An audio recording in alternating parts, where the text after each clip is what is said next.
Let's start by talking about the state of Finserv right now. What are some of the challenges facing this industry? Now, unfortunately, it's not just Finserv that's facing this challenge, but many industries are looking to have pandemic resilience. The continuation of the pandemic is forcing digital growth, which in some ways is great. It's forcing companies across industries to rethink how they do things and modernize. Customers are demanding it, customers want it. But the issue is that it's happening so quickly that a lot of financial institutions are not really able to keep up easily. In addition to that, it is exposing some operational weaknesses that are having to be addressed in the process. So the good news is the government stimulus programs and the reserves that banks and credit unions built up over the early days of the pandemic allowed them to have a relatively strong recovery so far.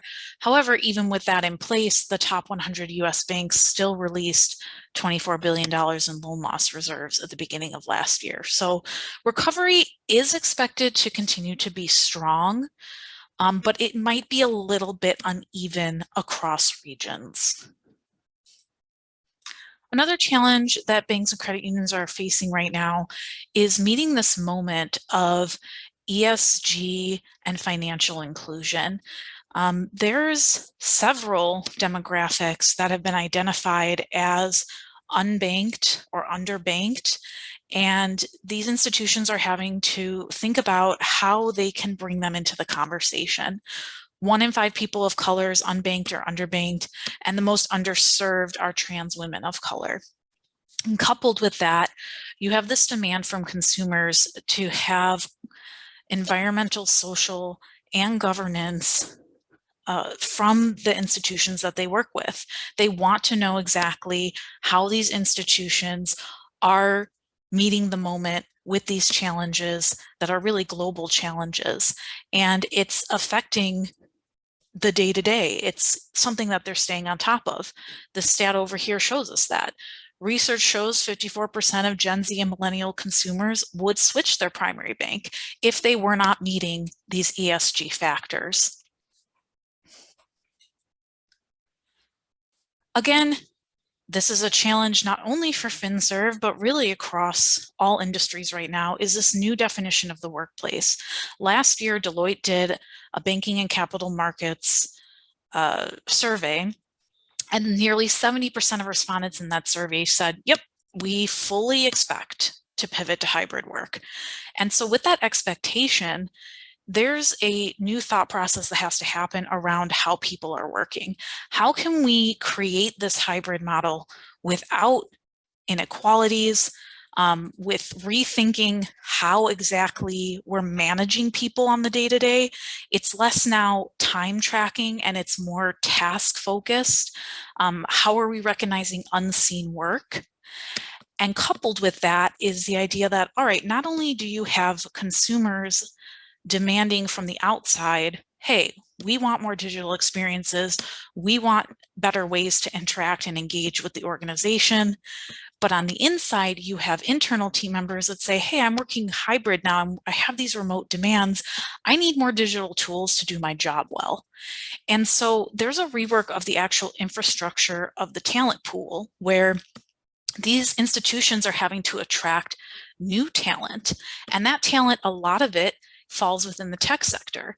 If we look at some of these outcomes from Deloitte's survey, we find that, yes, banks and credit unions are looking for new talent specifically around AI and machine learning, specifically around data analytics and software development, but they're having a lot of trouble filling in those gaps.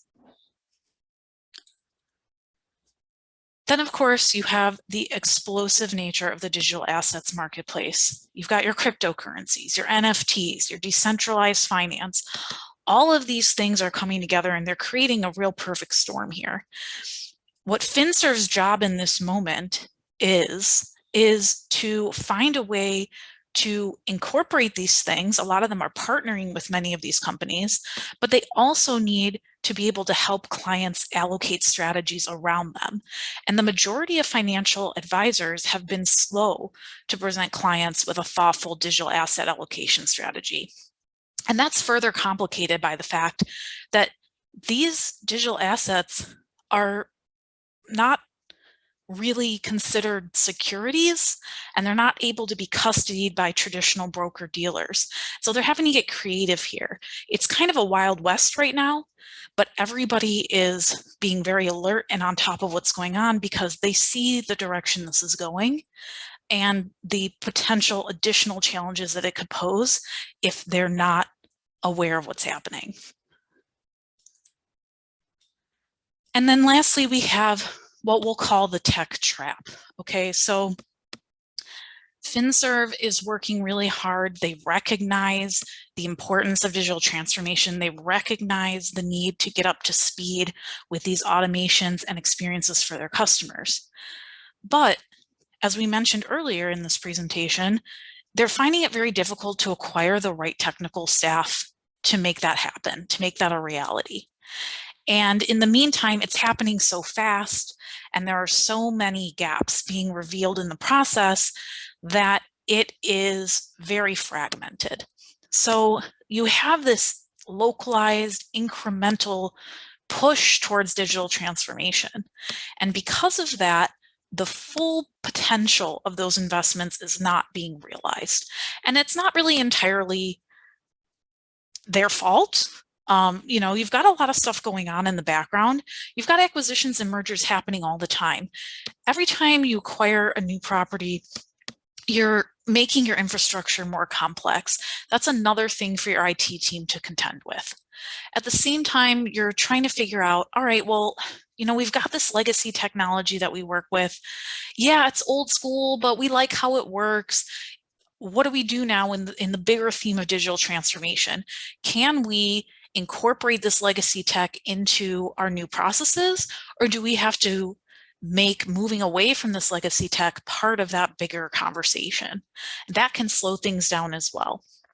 And then again, it goes back to organizations not having a big enough pool of personnel to manage the digital transformation. They don't have those analytics experts, those tech experts, the software development teams that can come in and say, this is how it should be done, this is where we need to go.